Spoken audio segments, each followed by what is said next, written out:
Sharing is carrying, ये आपने सुना ही होगा। ये बड़ी फेमस कहावत है और ये कहावत बहुत ही इम्पॉर्टेंट है, ज़रूरी है। Sharing is carrying. तो ये मैं क्यों बोल रहा हूं? क्योंकि आज हम पढ़ने जा रहे हैं पॉलिटिकल साइंस का chapter 1 class 10th, power sharing. Yes, hello students, welcome to HD classes. और इस चैप्टर को हम एग्जाम पॉइंट ऑफ व्यू से पढ़ेंगे क्योंकि एग्जाम आने वाला है और क्या इसमें सबसे इंपॉर्टेंट है जो आ सकता है एग्जाम में, मेन उन बातों पे हम ज़्यादा डिस्कस करते हुए शॉर्ट में फटाफट इस चैप्टर को कवर करेंगे। मैं आपको बताऊंगा कि किस टॉपिक में कितने नंबर का क्वेश्चन बन सकता है। तो चलिए टाइम वेस्ट ना करते हुए आगे बढ़ते हैं। जैसा कि आपको पता है, title of the chapter is power sharing. And what is power sharing? Power sharing is nothing then spirit और सोल ऑफ डेमोक्रेसी। हम कहें ये आत्मा है डेमोक्रेसी की। डेमोक्रेसी के अंदर पावर शेयरिंग ही तो होती है। तो इसको समझने के लिए अब हम चलते हैं कि क्या दे रखा है। जैसे टाइटल देखिए आप, पावर शेयरिंग। फर्स्ट स्लाइड हम यहां बात करें power sharing.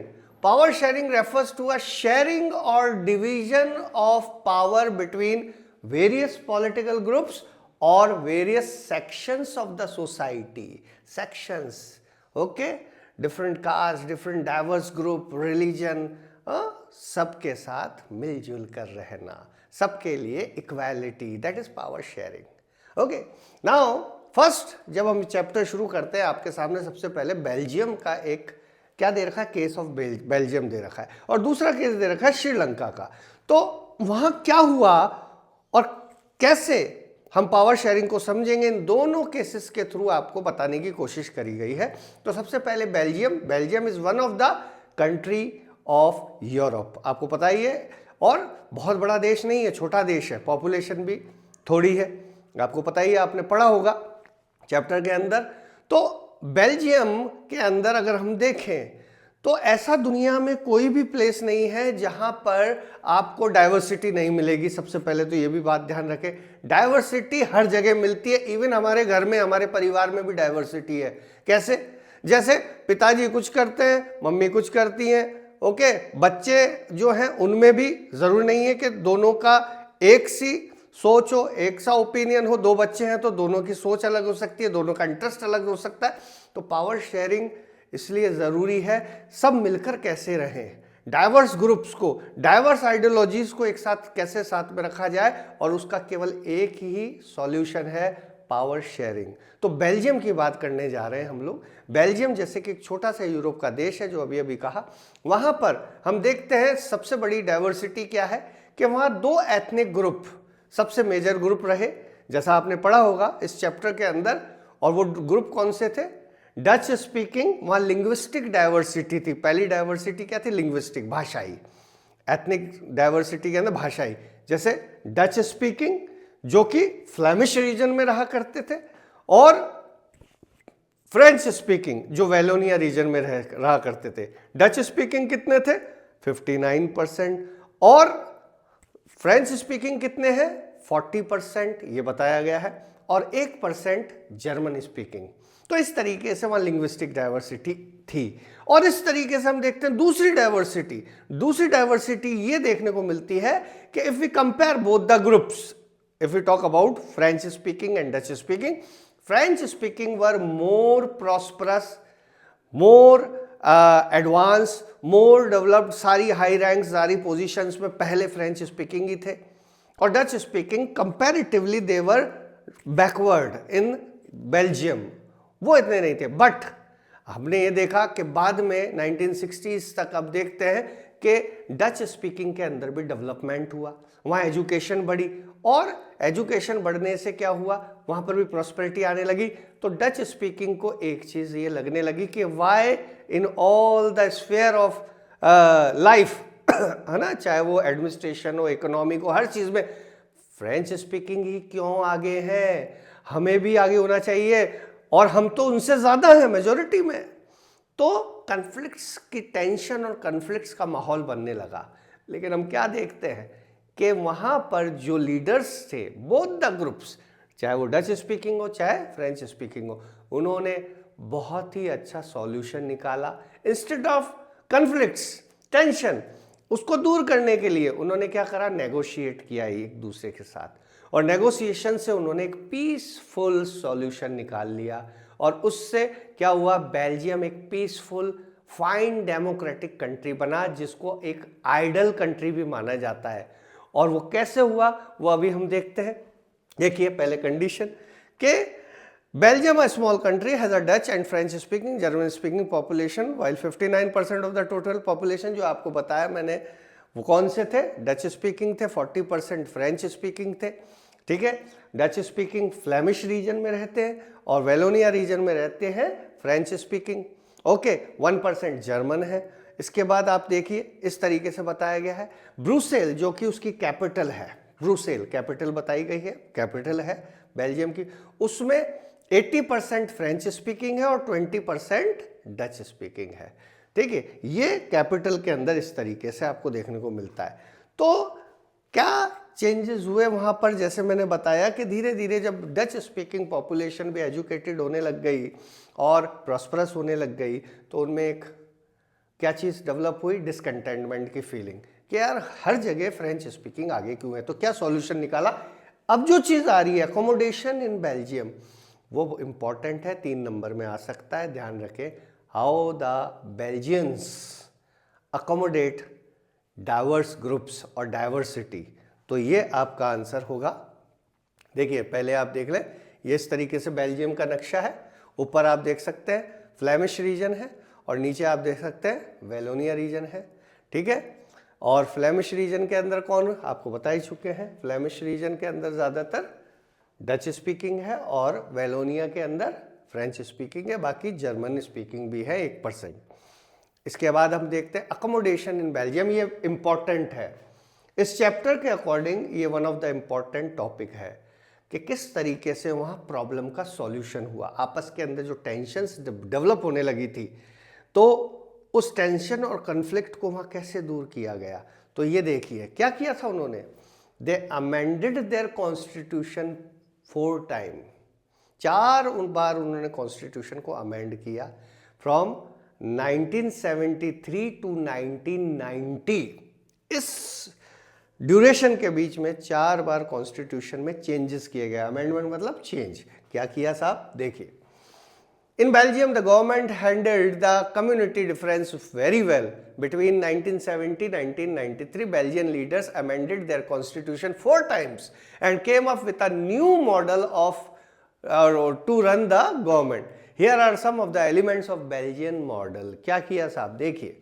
The constitution prescribed that the number of Dutch and French-speaking ministers shall be equal in central government. Special laws required the support of the majority of members from each linguistic group. Thus, no single community can make decision unilaterally. पहली चीज उन्होंने अपनी जो parliament थी, central government थी, उसमें दोनों ही, क्या इसका मतलब यह है कि दोनों के रिप्रेजेंटेटिव्स को इक्वल नंबर दे दिए। मतलब अगर मान लीजिए 500 लोग हैं पार्लियामेंट में, तो 250 डच स्पीकिंग होंगे और 250 फ्रेंच स्पीकिंग होंगे, और मिलकर के ही डिसीजन लेंगे, कोई भी मिलकर के ही डिसीजन लेंगे, जो भी पॉलिसीज बनेगी, जो भी डिसीजन लेंगे वो मिलकर के लेंगे। एक ये काम हो गया, ठीक है। दूसरा, state government were given autonomous power, ये बहुत इंपॉर्टेंट है।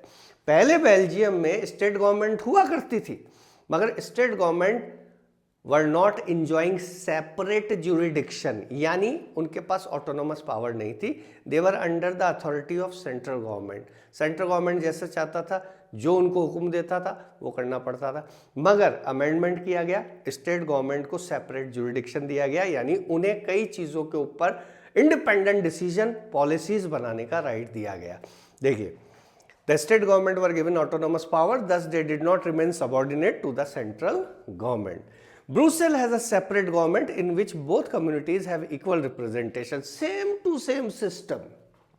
जैसा पूरे देश के लिए किया गया, इक्वल नंबर ऑफ रिप्रेजेंटेटिव पूरे देश के लिए सेंट्रल गवर्नमेंट में, वैसे ही कैपिटल में भी अलग से सरकार बनाई गई, कैपिटल की गवर्नमेंट, जैसे दिल्ली में हमारी अलग से भी दिल्ली के इलेक्शन अभी अभी हुए हैं और अलग से सरकार बनती है, ऐसे ही ब्रुसेल में भी क्या किया गया, जो कैपिटल थी बेल्जियम की, वहाँ की अलग गवर्नमेंट बनाई गई और उस गवर्नमेंट में भी ये डिसाइड किया गया कि दोनों ही ग्रुप्स के, फ्रेंच और डच के, इक्वल नंबर ऑफ रिप्रेजेंटेटिव होंगे। जैसा कि अब ऐसा क्यों हुआ, क्योंकि 59% डच स्पीकिंग जो ज़्यादा थे देखा जाए तो बेल्जियम में पॉपुलेशन के हिसाब से, उन्होंने पूरे सेंट्रल गवर्नमेंट में इक्वल नंबर एक्सेप्ट किया। तो फ्रेंच स्पीकिंग ने, जो कि 80% थे, कहां पर, ब्रुसेल में, और 20% ही डच स्पीकिंग थे, तो फ्रेंच रिप्रेजेंटेटिव्स ने भी, मतलब मेंबर्स ने भी, स्पीकिंग ने ब्रुसेल्स की गवर्नमेंट बनाने के लिए कैपिटल की गवर्नमेंट में इक्वल नंबर ऑफ रिप्रेजेंटेटिव्स की जो सिस्टम है उसको एक्सेप्ट किया। यानी एक तरफ डचेस ने कॉम्प्रोमाइज किया तो दूसरी तरफ फ्रेंच ने भी कॉम्प्रोमाइज किया। और चौथी, अब आप देखें और क्या हुआ, apart from the central and the state government there is a third kind of government, एक और गवर्नमेंट बनाई गई क्या नाम था, community government. Community government for each community, French speaking, Dutch speaking, German speaking, ये एक अलग से बनी। देखिए, और इनका क्या काम है, no matter where they live, this government has a power regarding culture, educational and language related issue. इनको भी कुछ पावर दी गई कि एजुकेशन से रिलेटेड, कल्चर से रिलेटेड, हर एक ग्रुप अपना कल्चर जिसका जो है उसके कानून और उसकी सारी चीज़ें वो देखेंगे। डच वाले डच देखेंगे, डच का देखेंगे, एजुकेशन से रिलेटेड, कल्चर से रिलेटेड, ठीक है। और आप देखिए लैंग्वेज रिलेटेड जो भी बातें हैं वो ये लोग ही कम्युनिटी गवर्नमेंट डिसाइड करेगी। फ्रेंच वाले फ्रेंच करेंगे, जर्मन वाले जर्मन के हिसाब से करेंगे और डच वाले डच के हिसाब से। तो ये जो अरेंजमेंट किए गए, इससे क्या हो गया कि कन्फ्लिक्ट्स दूर हो गए, टेंशन्स दूर हो गई, और इसीलिए इसको बोला है अकोमोडेशन इन बेल्जियम, यानी सारी बातें पीसफुली सॉर्ट आउट हो गई और बेल्जियम एक आइडियल देश बन गया। ठीक है, इस तरीके से आपको यहाँ पर देखने को मिलता है। ये बहुत इंपॉर्टेंट है 3 नंबर के हिसाब से। आगे चलते हैं। अब श्रीलंका का केस आता है आपके सामने। श्रीलंका जो दूसरा केस दे रखा है वो एक छोटा सा देश है, आपको मालूम है, इंडिया से नीचे की तरफ साउथ में हमारी नेबरिंग कंट्री है और इंडियन ओशन में एक आइलैंड कंट्री है, हमारे पास में ही है वो। तो हम क्या देखते हैं कि वो हरियाणा के बराबर वहाँ की पॉपुलेशन है, छोटा सा ही देश है वो भी अगर इंडिया से कंपेयर करें।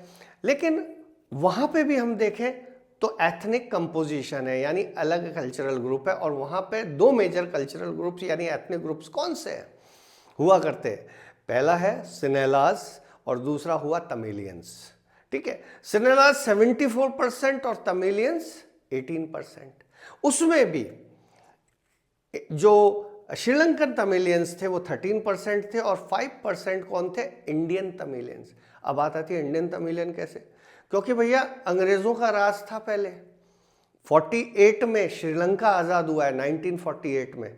1947 में हम आज़ाद हुए, श्रीलंका 1948 में ब्रिटिशर्स से आज़ाद हुआ। उस समय इसको सिलोन कहा जाता था। तो ब्रिटिशर्स इंडिया से क्या ले जाते थे, workers, indentured workers, contracted workers. तो कई तमिलियंस ऐसे श्रीलंका में टी की प्लांटेशन में और ऐसे दूसरे कामों के लिए इंडिया से ले जाए गए। तो 5% तमिलियंस इंडियन ऐसे वहाँ पहुँच गए और फिर वो वहीं के नागरिक हो गए। तो एक टोटल 18% इस तरीके से हुआ। अब आप देखिए कि प्रॉब्लम कहाँ से शुरू हुई, और हम देखते हैं कि श्रीलंका में क्या हुआ। बेल्जियम में आपने देखा पीसफुल सॉल्यूशन निकला, लेकिन श्रीलंका में क्या पीसफुल सॉल्यूशन निकला क्या? अगर कोई कन्फ्लिक्ट हुए और कन्फ्लिक्ट क्यों हुए ये भी बात समझनी है। तो यहाँ पे हमें देखने को मिलता है कि जैसे ही श्रीलंका आज़ाद हुआ 1948 में, तो डेमोक्रेटिक सिस्टम को चुना गया, श्रीलंका डेमोक्रेटिक देश बना और पार्लियामेंट चुनी गई। लेकिन पार्लियामेंट में मेजॉरिटी किस ग्रुप की हुई ज़्यादा? सिनेलाज की। उनके रिप्रेजेंटेटिव हमेशा ज़्यादा हुए। अब इस वजह से क्या हुआ कि श्रीलंका के अंदर जो सिनेलाज थे उन्होंने मेजोरिटेरियनिज्म को, यानी हम बहुमत में हैं तो हम अपने हिसाब से काम करेंगे, हमारी ही चलेगी, दूसरे जो ग्रुप्स हैं, कोई भी दूसरे ग्रुप है, एक तमिलियन है, उन्हें हमारे अंडर में रहना पड़ेगा। ज़्यादा प्रिविलेजेस किसको दिए जाएंगे? सिनेलाज को। यानी they follow the policy of majoritarianism, यानी पावर शेयरिंग नहीं की गई। थे डेमोक्रेटिक, लेकिन कन्वर्ट किस तरफ हो गए? वो मेजोरिटेरियनिज्म के अंदर। और डेमोक्रेसी में मेजोरिटेरियनिज्म नहीं होता है। और देखिए क्या किया था उन्होंने, 1956 में उन्होंने अपने कॉन्स्टिट्यूशन को अमेंड किया। मेजोरिटी किसकी थी पार्लियामेंट में? सिनेलाज की। और उन्होंने उस मेजोरिटी का फ़ायदा उठाते हुए क्या कर दिया? ज़्यादातर प्रिविलेजेस सिनेलाज को दे दिए। क्या थे और कैसे मेजोरिटेरिज्म फॉलो किया वो अभी हम देखते हैं। लेकिन पहले ये कंपोजिशन दे रखा है, देखो श्रीलंका का इस तरीके से 74%, 18%, उसमें 13% नेटिव तमिलियंस श्रीलंका के और 5% इंडिया के।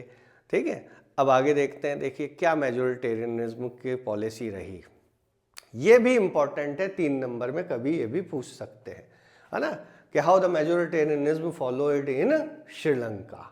तो देखिए ये हुआ कि वहाँ पे जैसे मैंने बताया Sri Lanka become independent from colonial power in 1948। Sinhalas Tamilian वहाँ के मेजर ग्रुप्स थे, जिसमें सिनेलाज काफ़ी ज़्यादा थे, 74%. So Sinela's were in majority, and hence after elected to power, Sinela's leader followed a series of majoritarian policies in order to ascertain the supremacy of their community. हमारी चलनी चाहिए, हम मेजोरिटी में हैं तो हमारी देश में चलेगी, हमारे को ज़्यादा प्रिविलेजेस मिलने चाहिए। देखिए साहब क्या किया, by an act pass in 1956 Sinhala was recognised as an official language. भाषा भी ऑफिशियल लैंग्वेज कॉन्स्टिट्यूशन के अकॉर्डिंग सिनेला बना दी गई। तमिलियंस को कोई प्रेफरेंस नहीं दिया गया। ठीक है, फिर प्रेफरेंशियल पॉलिसी भी अपनाई। Preferential position in government jobs and seats in colleges and universities were given to Sinhalas. अगर सीट एक है किसी कॉलेज में, अगर एक सीट है यूनिवर्सिटी में किसी सब्जेक्ट से रिलेटेड और दोनों आ जाते हैं, तमिलियन आ जाता है और श्रीलंकन आ जाता है, ठीक है, सॉरी सिनेला कम्युनिटी वाला आ जाता है और तमिलियन आ जाता है, और अगर तमिलियन के 90% मार्क्स हैं तो पहला डिजर्व क्या करता है? कहने को तो तमिलियन करता है, भले से सिनेला के 70% मार्क है, लेकिन सीट किसको दे दी जाएगी? सीट दे दी जाएगी सिनेला को, चाहे उसकी परसेंटेज कम है। तो ये डिस्क्रिमिनेशन नहीं है क्या? यस, ये डिस्क्रिमिनेशन है। और देखिए क्या किया साहब, प्रेफरेंस क्या किया कि Buddhism was made a foster religion, कि श्रीलंका में अगर प्रचार प्रसार होगा तो किस धर्म का होगा? क्योंकि ज्यादातर सिनेलाज बुद्धिस्ट थे, तो उन्होंने कहा भाई बुद्धिस्ट धर्म को ही आगे बढ़ाएंगे, बुद्धिस्ट धर्म को ही हम ज़्यादा प्रेफरेंस देंगे। ये भी हो गया। जबकि तमिलियंस क्या थे? हिंदू थे, मुस्लिम्स थे, क्रिश्चियन भी थे, ऐसे अलग अलग रिलीजन में बटे हुए थे, लेकिन उन्होंने बुद्धिज्म को ज़्यादा फेवर कर दिया। और देखिए क्या साहब हो रहा है, all these measures led to dissent among the Tamilian community which finally culminated into a civil war. Yes, इसका परिणाम ये हुआ, जब डिस्क्रिमिनेशन हुआ, तमिलियंस ने अपनी आवाज़ उठाई, लेकिन उनकी आवाज़ सुनी नहीं गई। जब जब उन्होंने कोशिश करी, अपने लिए हक मांगे, उनको ब्रूटली सप्रेस कर दिया गया। तो फाइनली ऐसे में क्या होता है? ऐसे में फिर सोच बनती है कि यार ये हमारे साथी नहीं है, यहाँ पर कोई ब्रदरहुड नहीं है। तो ये होता है कि अगर आप हमें एक सा नहीं समझते, अपना नागरिक नहीं समझते, तो इससे बढ़िया है हम अपना अलग देश बना लें। तो ऐसा ही वहाँ पे कंसेप्ट राइज हुआ कि जिस एरिया में नॉर्थ और नॉर्थ ईस्ट में के जो पार्ट थे श्रीलंका के, वहाँ पर ज़्यादातर तमिलियन कम्युनिटी रहती थी। तो उन्होंने फिर यही सोचा कि हम फाइनली, अब क्या सोच रहे हैं वो लोग, कि जब हमारे साथ डिस्क्रिमिनेशन है, हमें दबा दिया जा रहा है, हमें इक्वालिटी नहीं दी जा रही, तो इससे बेटर है हम अलग हो जाए। सो उन्होंने क्या करा, they started demand for making their separate country, यानी डिवीजन की नौबत आ गई, श्रीलंका की पार्टीशन की नौबत आ गई भाई।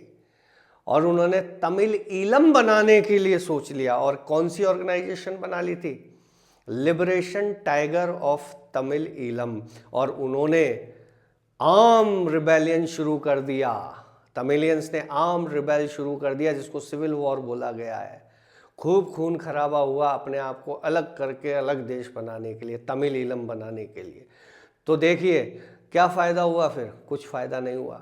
दोनों ही तरह की, दोनों ही तरफ के बहुत से लोग मारे गए, प्रॉपर्टी को नुकसान हुआ, पीस सब कुछ ख़त्म हो गया, हारमनी ख़त्म हो गई, और श्रीलंका बड़े लंबे समय तक किस कंडीशन में रहा? बड़ा ही पॉलिटिकल टर्मोइल हम कहें, कन्फ्लिक्ट्स और डिस्ट्रक्शन और टेररिज्म जिसे हम कह सकते हैं, बहुत कुछ उन्होंने फेस किया, सिविल वॉर, और बहुत से लोगों की जानें गई, प्रॉपर्टी का नुकसान हुआ। इस तरीके से श्रीलंका में हुआ क्योंकि वहाँ पावर शेयर नहीं की गई थी। ठीक है ना? तो देखिए ये सारी बातें हैं, आप पढ़ के देख सकते हैं। ठीक है, ये इंपॉर्टेंट है ये भी।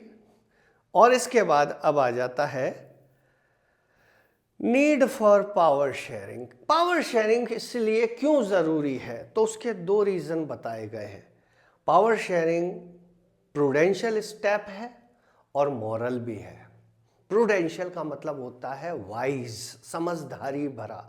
समझदारी भरा क्या होता है? पावर शेयर करना एक समझदारी भरा स्टेप होता है। और इससे क्या फायदा हो जाता है? It reduces the chances of tensions and conflict among the different groups, different diverse groups. क्योंकि जब सबको सम्मान मिलेगा, इक्वालिटी मिलेगी, जस्टिस मिलेगा, तो लोग मिलजुल कर रहेंगे। जैसे आज हमारे देश में, आज हम कितने डाइवर्स हैं मगर देश के नाम पर हम एक हैं। तो ये क्यों है? ये क्यों है? नेशनलिज्म की फीलिंग क्यों है? वो इसीलिए है बिकॉज हमारे देश में पावर शेयरिंग है। हमको पहले नागरिक माना जाता है, उसके बाद हम हिंदू, मुस्लिम, सिख, ईसाई हैं, उसके बाद हम अलग अलग कैटेगरीज के लोग हैं, लेकिन पहले हम इंडियन हैं। और ये इसीलिए बोला गया प्रूडेंशियल स्टेप है पावर शेयरिंग, जो डेमोक्रेसी की सोल है, ये होना चाहिए। तो डेमोक्रेसी प्रूडेंशियल स्टेप क्यों है? Because it reduces the chance of conflicts, tension that undermined the unity and integrity of a country, उसको खत्म कर देता है। दूसरा मॉरल क्यों है? क्योंकि देखिए मॉरल यानी नैतिक, एक इंसान के रूप में इंसान को इंसान की रेस्पेक्ट करनी चाहिए, चाहे वो किसी भी कैटेगरी का हो, किसी भी ग्रुप से बिलोंग करता हो, किसी रिलीजन का हो, लेकिन पहले इंसान है। तो morally it is also correct. Power sharing बहुत ज़रूरी है, यानी सबको सम्मान मिलना यानी ज़रूरी है ह्यूमनिस्टिक पॉइंट ऑफ व्यू से। इसलिए बोला गया है कि power sharing is both prudential as well as moral. देखिए क्या लिखा? Prudential, it reduces any chance of conflicts between social groups. By avoiding conflicts, political stability and unity of the country can be maintained. Dictatorship of the majority community can be oppressive for the minority and can even wreck मतलब तोड़ना एक तरीके से the majority community as well।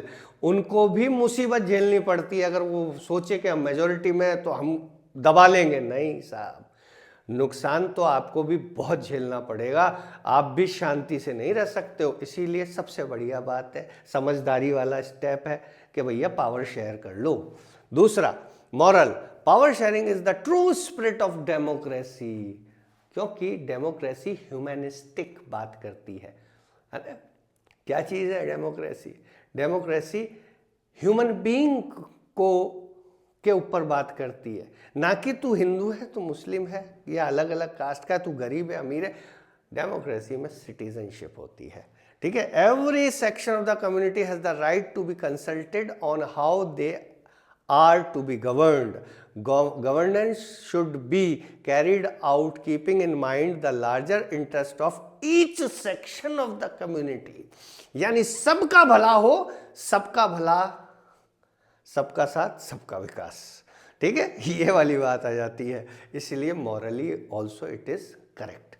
अब देखिए ये भी पूछ लेते हैं डिस्टिंग्विश, यानी what are the why power sharing is needed. तो ये दो कारण है उसके। अब देखिए different forms of power sharing. Power sharing के क्या फॉर्म्स होते हैं? तो हम देखते हैं कि there are different forms of power sharing, जैसा कि आज हमारे देश में देखने को मिलता है। एक तो सबसे पहला sharing of power among different organs of the government, उसको बोला गया horizontal form of power sharing. 3 organ है, यानी 3 मेन चीज़ें हैं जो पूरे देश को चलाती है, लेजिस्लेचर, एग्जीक्यूटिव, जुडिशरी। तीनों एक ही लेवल पे है और तीनों की अपनी अपनी सेपरेट जुरिडिक्शन है, लिमिटेशंस है। कोई किसी को क्या है, किसी का कुछ काम है तो किसी का कुछ काम है, किसी का कुछ काम है, ठीक है। कोई एक दूसरे के बीच में इंटरफेयर नहीं कर सकता, ठीक है। इस तरीके से बताया गया। देखिए आप क्या कह रखा है कि a government has 3 organs, legislature, executive, judiciary. Separation और division of power among the 3 organs ensure that no organ become too powerful. In such system, one organ also keeps a check on other organ of the government. This results in maintaining balance of power. Balance of power रहता है इससे. For example, judges who are appointed by the executives can check the functioning of executive or the legislature. देखिए आप, उनको भी check कर सकती है जुडिशरी जजेस. The ministers are also responsible to the parliament. This is called a system of check and balance. Horizontal form of power sharing is also called system of check and balance. दूसरा आता है ऊपर से नीचे, vertical form of power sharing. जैसे हमारे देश में 3 टायर सिस्टम है, 3 लेवल्स ऑफ गवर्नमेंट है. सेंट्रल गवर्नमेंट, उसका अपना काम है, उसकी अपनी सेपरेट जुरिडिक्शन है. उसके बाद आता है स्टेट गवर्नमेंट, उनकी अपनी पावर्स है, अपना फंक्शनिंग है. तीसरा आता है लोकल गवर्नमेंट, लोकल सेल्फ, जो 1992 से बनी थी, ठीक है. तो इस तरीके से पावर शेयरिंग है, ठीक. तो ये फॉर्म्स भी पूछी जा सकती हैं, बहुत इंपॉर्टेंट है. और हम क्या देख सकते हैं, देखिए in a federal government there are 2 main levels of government, the union and the central government, union और the central government and the state government. While the central government looks after the administration and law and order of entire country as a whole, the state government look after the administration and law and order in their own states. Municipal corporation and village panchayats are the local units of the administration, जो हमारे देश में है 1992 से कर दिया गया. इसके अलावा और क्या है, हम कैसे देख सकते हैं और पावर शेयरिंग, हम देख सकते हैं कि हमारे यहाँ पर डिफरेंट सोशल ग्रुप्स हैं जो समय समय पर एक्टिव होते हैं for the welfare of entire society. जैसे हम कह सकते हैं एनवायरमेंटल ग्रुप्स हैं, ठीक है. जब भी एनवायरमेंट से रिलेटेड कोई प्रॉब्लम होती है वो अपनी आवाज़ रेस करते हैं, ठीक है. कोई भी गलत चीज़ें हो रही है जो एनवायरमेंट को हार्म पहुंचा सकती हैं, तो उसको ठीक करने के लिए वो लोग इकट्ठे होते हैं, वो प्रोटेस्ट मूवमेंट चलाते हैं, वो आवाज़ उठाते हैं इस तरीके से. तो ये पावर शेयरिंग का ही एक नज़रिया है. देखिए, power sharing of power among various social group, linguistic group और ethnic groups is another form of power sharing. Representation given to the weaker section of the society and religious minority. इसके अलावा देखिए, आप देख सकते हैं कि हमारे यहाँ पर अलग अलग ग्रुप्स हैं, है ना. माइनॉरिटी ग्रुप्स हैं, बैकवर्ड क्लासेस ग्रुप्स हैं, ये सारे सोशल ग्रुप्स हैं जो समय समय पर क्या होते हैं, एक्टिव होते हैं for the benefit and the for welfare of their communities. अगर कहीं भी कुछ गड़बड़ होती है तो ये भी एक पावर शेयरिंग का ही तरीका है. इसके अलावा हम देखते हैं कि power sharing among political parties, pressure groups and movements. हमारे देश में पॉलिटिकल पार्टीज हैं तो हमको क्या देखने को मिलता है, जैसे कभी किसी की सरकार है तो कभी किसी की सरकार, यानी पावर शेयर होती रहती है. कोई ऐसा नहीं है कि एक बार पावर में आ गया तो हमेशा के लिए वो रहेगा. जैसे अभी बीजेपी का राज है, पहले कांग्रेस का था, ठीक है. इस तरीके से तो पॉलिटिकल पार्टीज के बीच में पावर शेयर होती रहती है. इसके अलावा आप देखिए प्रेशर ग्रुप्स है. प्रेशर ग्रुप्स का मतलब वर्कर्स यूनियन, डॉक्टर्स यूनियन, जो किस काम क्या करते हैं कि जब कुछ ऐसी पॉलिसी या ऐसे डिसीजंस होते हैं जो इन पर्टिकुलर ग्रुप्स से रिलेटेड अगर कुछ प्रॉब्लम क्रिएट कर रहे हैं तो वो लोग अपनी आवाज़ उठाते हैं. और उनका मकसद ये नहीं होता कि सरकार बनानी है, बस वो गलत को ठीक कराने के लिए एक साथ आ जाते हैं और जब सब ठीक हो जाता है वापस डिस्पर्स हो जाते हैं. तो पावर इस तरीके से भी शेयर होती है. मूवमेंट्स भी निकालने का अधिकार है, रैलीज मूवमेंट्स निकालने का अधिकार है. This is also a form of power sharing.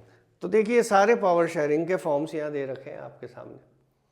ये इंपॉर्टेंट है, टाइप्स ऑफ पावर शेयरिंग यानी फॉर्म्स ऑफ पावर शेयरिंग, ठीक है. इसके बाद हम कह देते हैं आपको थैंक यू. ये ध्यान रखना है बेटा कि इसमें 3 नंबर के अंदर अकोमोडेशन ऑफ बेल्जियम, 3 नंबर के अंदर आपको इंपॉर्टेंट है किस चीज़ से रिलेटेड, श्रीलंका में मेजोरिटेरियनिज्म, और 5 मार्क्स के अंदर बनने का चांसेस है फॉर्म्स ऑफ पावर शेयरिंग। ये आप अच्छे से ध्यान रखें, इन टॉपिक्स को थोड़ा ढंग से और पढ़ लें और अच्छे से तैयारी करें। All the best.